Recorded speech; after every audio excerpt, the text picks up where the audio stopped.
ان کے علاوہ جو پاکستانیوں نے یہاں رہنا اور مرنا ہے ان کے لیے تو یہ وہ حالات کریٹ کر رہے ہیں کہ یہ جب جائیں گے تو خدا نہ خواستہ یہاں تو حالات وہ ہو جائیں گی جو بھی گورنمنٹ آئے گی وہ سنبھال نہیں سکے گی. میں آپ کو صرف اکانومی کے اوپر موٹی موٹی بات کرتا ہوں. پہلی چیز یہ ہے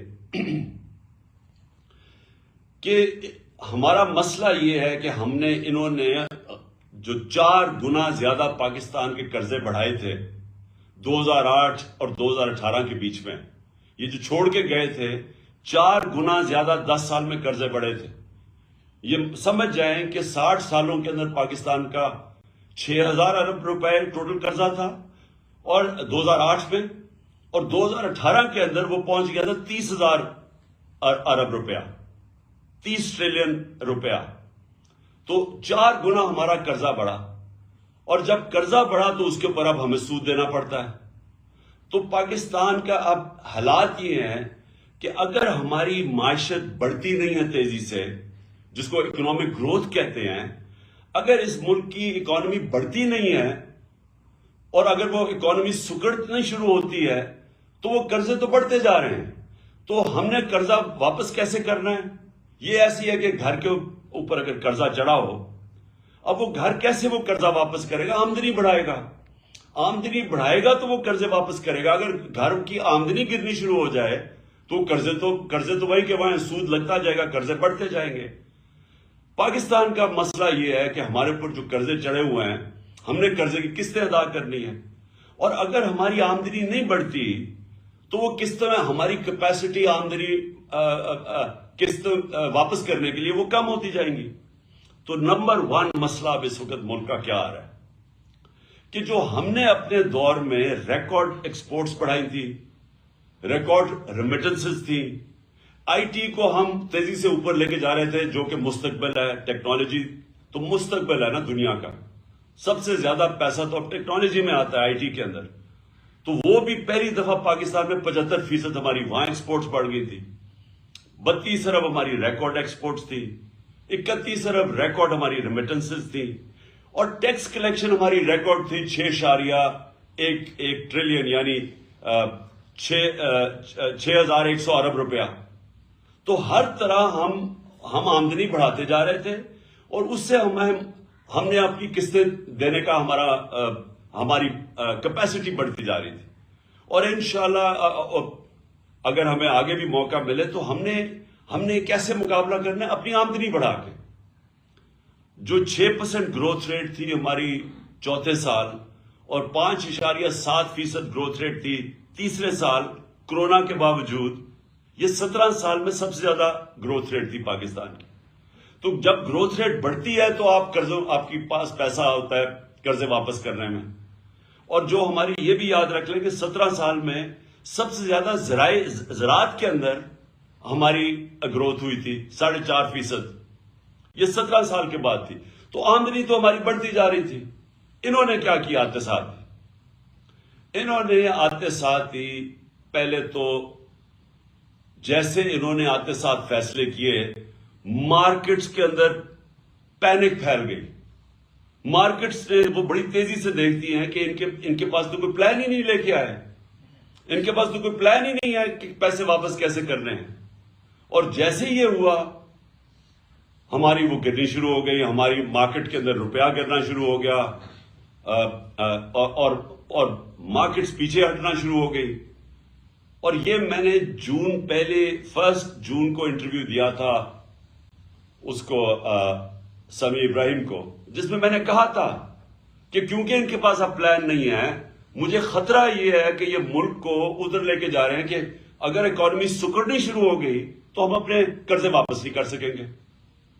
اور میں نے تب پریڈکٹ کیا تھا، یہ اب سے تقریباً آپ سوچ لیں 6 مہینے پہلے، کہ یہ جس طرح جا رہے ہیں یہ ملک کو ڈیفالٹ کی طرف لے کے جا رہے ہیں. اور ڈیفالٹ کا آپ اندازہ نہیں لگا سکتے کہ خدا نہ خواستہ ہم ڈیفالٹ کر جائیں تو ملک ادھر پیچھے چلا جائے گا.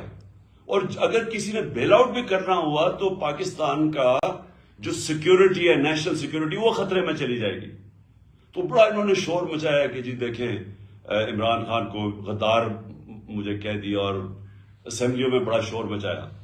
تو آج ساری دنیا کہہ رہی ہے کہ ہم ڈیفالٹ کی طرف جا رہے ہیں. انہوں نے 7 مہینے کے اندر ملک سے جو کیا ہے وہ دشمن بھی نہ کرے. سب سے پہلے تو جو کیپیسٹی تھی پیسے واپس قرضے واپس کرنے کی وہ گرنی شروع ہو گئی, ایکسپورٹس گرنی شروع ہو گئی, ریمیٹنسز تھی وہ گرنی شروع ہو گئی. انہوں نے جب ڈالر کو روکا, اس کی جو اصل ویلیو ہے, تو جو ڈفرنس تھا ڈالر میں اور مارکیٹ ریٹ میں, جو آفیشل ریٹ اور مارکیٹ ریٹ میں جتنا وہ بڑا, ریمیٹنسز گرنی شروع ہو گئی. اوورسیز پاکستانیز کا اعتماد اٹھ گیا. اور اس کے بعد آج یہ حالات ہے کہ انٹرنیشنل مارکیٹس کا اعتماد اٹھ گیا. جو سی ڈی ایس ایک ہوتا ہے کہ پاکستان کی کیپیسٹی قرضے واپس کرنے کی, یہ جو سی ڈی ایس, یہ ہمارے دور میں 5% تھا کہ خطرہ ہے کہ پاکستان قرضے واپس نہیں کر سکتا, وہ 5% تھا. آج 100% سے اوپر چلا گیا. کہ مطلب یہ کہ باہر کی دنیا اب سمجھتی کہ پاکستان قرضے واپس نہیں کر سکتا, ڈیفالٹ کی طرف جا رہا ہے. اور دوسری طرف 88% پاکستان کی بزنسز یا انویسٹرز نے کہا ہے کہ ان کو اس حکومت پہ اعتماد نہیں ہے. تو نہ اندر اعتماد ہے نہ باہر کے ملکوں کو اعتماد ہے. اور ان کے پاس اب روڈ میپ کیا ہے کہ اب ان کے پاس کیا طریقہ ہے کہ ملک کو ادھر سے نکالیں گے؟ کوئی روڈ میپ نہیں ہے. ان کے پاس آج جو اسحاق ڈار نے آ کے شروع میں کہا میں موڈیز کو بھی ٹھیک کر دوں گا تو آئی ایم ایف کو بھی ٹھیک کر دوں گا, آج وہ چپ کر کے بیٹھ گیا ہے.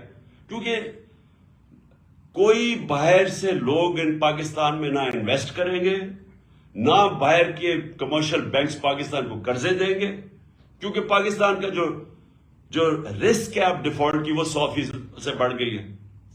اور دوسری طرف جب اندر بھی لوگ انویسٹنگ کریں گے تو ٹیکس کلیکشن اب گرنی شروع ہو گئی ہے, ان کی آمدنی کم شروع ہو گئی ہے. اور انڈسٹری, یہ یاد رکھیں کہ جو سب سے بڑا ہمارا کارنامہ تھا, ہمارا جو پاکستان کے اندر انڈسٹریل گروتھ تھی وہ 10.7% پہ تھی. یہ بھی کوئی 17-18 سال کے بعد سب سے زیادہ انڈسٹریل گروتھ ہو رہی تھی, جس سے نوکریاں مل رہی تھی. جس طرح فیصلہ آباد کے اندر ٹیکسٹائل انڈسٹری کو لیبر نہیں مل رہی تھی, مزدور نہیں مل رہے تھے, کیونکہ انڈسٹری گرو کر رہی تھی. آج وہ انڈسٹری آ گئی ہے 1% پہ. ہمارے دور میں 6% اکانومی گرو کر رہی تھی, آج آ گئی ہے وہ سمجھتا ہے کہ 1% سے بھی کم ہو گیا. اس کا مطلب بے روزگاری بھی بڑھتی جائے گی. اور اس کے اوپر جو زراعت ہے, جو کسان ہیں, آج کسان سڑکوں کے اوپر تھے. کیوں تھے؟ کیونکہ کسانوں کے اوپر جو چیزیں ہم نے جو ان کا فائدہ آیا تھا, ہم نے جو کسانوں کو پیکج دیا تھا, جس سے ہم نے انشور کیا تھا کہ ان کے جو ان کو منافع ہو, ان کی آمدنی بڑھے. ہم نے جو شوگر ملز کو دبایا تھا کہ آپ نے صحیح ٹائم پہ کرشنگ کرنی ہے, پھر کسان کو صحیح ٹائم پہ پیسے دینے ہیں اور پورے پیسے دینے ہیں. تو اس کی وجہ سے جب کسان کی آمدنی بھی بڑھی اور اس کے بعد اس کے پاس جب پروفٹس ہوئے, اس نے اپنی زمین پہ لگایا. اس لیے ہمارے زراعت میں 4 بمپر کراپس ہوئی تھی, جو مین 2 سال جو مین ہماری جو ہماری کراپس ہیں. تو آج کسان اس لیے رو رہا ہے کہ ڈیزل کی قیمت کہاں سے کہاں چلی گئی. اور میں ڈیزل کا یہ بھی بتا دوں کہ ڈیزل اور پٹرول ہمارے دور میں 150 روپے کے اوپر 1 لیٹر تھا. اور یاد رکھیں انٹرنیشنل مارکیٹ کے اندر اس وقت تیل کی قیمت 105 سے 110 ڈالر تھی پر بیرل. آج وہ نیچے آ کے 80 پہ پہنچ گئی ہے, 80-81 پہ. اور آج ڈیزل پہنچ گیا ہے 235 پہ, پٹرول پہنچ گیا 240 پہ یا 44 ہے. روپیہ ہمارے دور پہ جب انہوں نے نو کانفیڈنس کیا تھا تو 178 کا ڈالر تھا. آج ان کی آفیشل ریٹ کو چھوڑے مارکیٹ کے اندر 245-250 روپے پہ ڈالر نہیں مل رہا. تو ہوا کیا اس سے جو قیمتیں ہیں, جو ساری کاسٹ ہے وہ اوپر چلی گئی ہیں. 50 سال میں سب سے زیادہ مہنگائی ہوئی ہے. مہنگائی کی وجہ سے اسٹریٹ کرائم بڑھ گئی ہے. آپ پوچھیں ہر جگہ گاڑی, موٹر سائیکل گاڑی سنیچ کرنے کے لیے یہ ہر جگہ اسٹریٹ کرائم بڑھ گئی ہے, کیونکہ مہنگائی بھی بڑھ رہی ہے اور بے روزگاری بھی بڑھ گئی ہے. تو کہنے کا مقصد یہ ہے کہ ہمارے لیے تو کوئی نقصان نہیں ہو رہا، گالیاں تو ان کو پڑ رہی ہیں، لیکن ملک بیٹھتا جا رہا ہے. اور ہم اگر ابھی اپنے ملک کے لیے الیکشنز کی طرف نہیں جاتے تو پولیٹیکل سٹیبلٹی نہیں آنے لگی. جب تک پولیٹیکل سٹیبلٹی نہیں آئے گی، اکانومی سٹیبلائز نہیں کرے گی. اور ان کے پاس کوئی طریقہ نہیں ہے اب اکانومی کو سٹیبلائز کرنے کا، یا انویسٹمنٹ لانے کا، یا کوئی مدد کرے باہر سے. لہذا یہ جو ہم اسمبلیز کا ہم نے فیصلہ کیا ڈیزالو کرنے کا، اس کا سب سے پیچھے مقصد پاکستان ہے کہ ہمارے ملک کی اس وقت ضرورت ہے کہ ہم جلدی سے الیکشن میں جائیں، اس لیے کہ ایک سٹیبل گورنمنٹ جب آئے گی، جب مارکیٹس کو باہر بھی اندر بھی اعتماد ہوگا کہ اب حکومت آ گئی ہے 5 سال کے لیے، تو اس کے بعد وہ سٹیبلائز ہو جائے گا اور پھر اگلے لوگ پلاننگ کریں گے.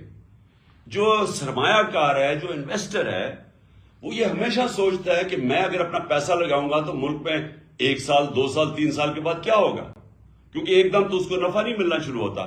تو جب اس کو اعتماد ہی نہیں ہوگا کہ یہ گورنمنٹ کتنی دیر چلے گی، آگے کیا ہوگا، تو وہ پھر پیسے روک کے بیٹھ جاتا ہے، جو آج پاکستان میں ہوا ہے.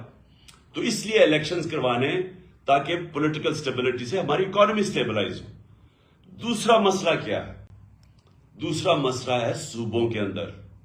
ہماری جو صوبائی حکومتیں ہیں، ابھی کے پی کے والوں سے بھی میری بات ہوئی ہے، وہاں محمود خان سے، یہاں پنجاب کی یہ بیٹھے ہوئے ہیں آپ کے سامنے محسن نگاری، یہ آپ کو بتائیں گے حالات کیا ہے.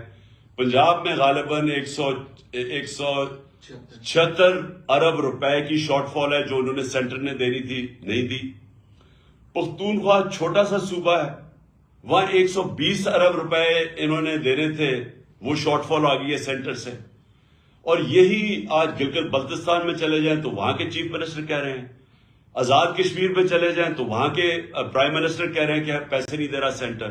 میں نے سنا بلوچستان کے اندر بھی یہی مسئلہ ہے، وہ بھی کہہ رہے ہیں کہ ان کو جو سینٹر سے پیسے ملے وہ نہیں ملے. پختونخوا چھوٹا صوبہ ہے، وہاں بھی یہ مسئلہ آ گیا، وہ اپنے لوگوں کی سیلریز نہیں دے سکتے، پروجیکٹس رک گئے ہیں وہاں. تو ایک طرف تو ملکی معیشت نیچے جا رہی ہے، دوسری طرف صوبوں کے اندر کرائسس آ گیا کہ جو ہماری گورنمنٹس ہیں، اگر ہمارے پروجیکٹس ہی نہیں پورے ہوں گے، جو ہم پرفارمنس کیسے دکھائیں گے؟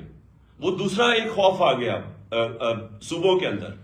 تو اس لیے یہ سب کچھ دیکھتے ہوئے یہ میں نے فیصلہ کیا تھا کہ اس وقت ہم یا تو یہ ہوگا کہ یہ ہمارے ساتھ بیٹھیں اور یہ سوچ لیں کہ تقریباً 66% پاکستان میں الیکشن ہوگا پختونخوا اور پنجاب کا، اگر یہ ڈیزالو کرتے ہیں اسمبلیز تو 66% پاکستان میں الیکشن ہوگا. تو کیا یہ ملک اور باقی ویسے رک جائے گا کام؟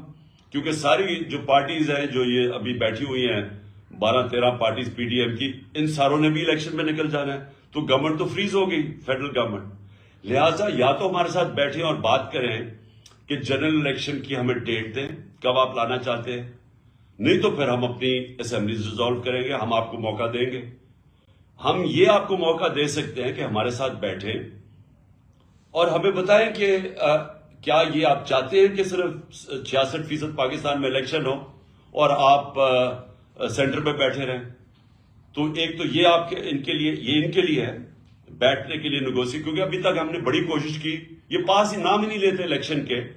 صرف ایک وجہ ہے کہ ان کو ڈر لگا ہوا ہے کہ جیسی الیکشن ہوگا انہوں نے پٹ جانا ہے، تو یہ ڈرے ہوئے الیکشن سے، اور اس کے لیے ان کو کوئی فکر نہیں ہے ملک کی. ابھی تک جو ان کا روڈ میپ نظر آیا، میں یہ بھی آپ کے سامنے رکھ دوں، ان کا روڈ میپ کیا ہے؟ معیشت کے اندر تو تباہی کی طرف جا رہا ہے، تو ان کا تو کوئی ابھی تک نظر ہی نہیں آیا ہے کہ یہ کیسے نکالیں گے ہمیں وہاں سے. لیکن جو نظر آ رہا ہے وہ یہ ہے کہ ہمارے اوپر کیسز کریں، کسی طرح عمران خان کو ڈسکوالیفائی کریں. وہ آصف زرداری نے تو غالباً کہہ ہی دیا ہے، مجھے ابھی بتایا گیا کہ اس نے تو کہا ہے کہ عمران خان کو ڈسکوالیفائی کریں یا جیل میں ڈالیں. تو یہ ان کا بس ایک پلان ہے کہ کسی طرح وہ ڈسکوالیفائی کریں، جیل میں ڈالیں، پی ٹی آئی کے لوگوں کے اوپر کیسز کریں، ہراساں کریں. اس کے علاوہ تو مجھے ابھی تک کوئی روڈ میپ نظر ہی. اور دوسرا اپنے کیسز ختم کریں، اپنے کیسز کے اوپر. یہ جو 1100 ارب روپے کا ڈاکہ مارا گیا اس ملک کے اوپر، انہوں نے قانون چینج کر کے نیب کے اسمبلی میں بیٹھ کے انہوں نے ساروں نے اپنے کیسز ختم کروا رہے ہیں. تو ان کا تو یہ روڈ میپ ہے کہ اپنی چوری کی کیسز ختم کی جائے اور کسی طرح ہمیں ڈسکوالیفائی کر کے راستے سے ہٹایا جائے, کیونکہ الیکشن ہی آپ لڑ نہیں سکتے. اس کے علاوہ تو ان کا کوئی روڈ میپ ہے ہی نہیں. اور اس لیے ہم نے یہ فیصلہ کیا ہے کہ بجائے اب ہم, کیونکہ انہوں نے تو بیٹھنا نہیں ہے الیکشن کے لیے, ملک ان سے سنبھالا نہیں جا رہا, لہٰذا یہ ہم نے فیصلہ کیا ہے. میں پھر سے آپ کو کہہ دوں کہ کوئی ہمارے ساتھ کاف لیگ مکمل طور پہ کھڑی ہے, ان کی ٹوٹل بیکنگ ہے. انہوں نے مجھے, چودھری پرویز الہی نے مجھے بالکل آ کے پوری اعتماد دیا ہے کہ جب بھی میں چاہوں گا انہوں نے اسمبلیز ڈیزالو کر دینی ہے, اسمبلی ڈیزالو کرنی ہے. تو ہمارے پاس وہ پوری آپشن ہے. میں صرف آپ کو میں صرف باری باری ڈویژن وائز آپ سے بھی میں سب سے بات کروں گا تاکہ آپ سب کو کلیئرٹی ہو جائے اس میں, تاکہ آپ سب آن بورڈ ہو جائیں. میں نے صرف آپ کو یہ اوپننگ اس لیے کی تھی آپ کو بتانے کے لیے کہ میرا کیا مائنڈ سیٹ ہے اس فیصلے کرنے کے لیے. اور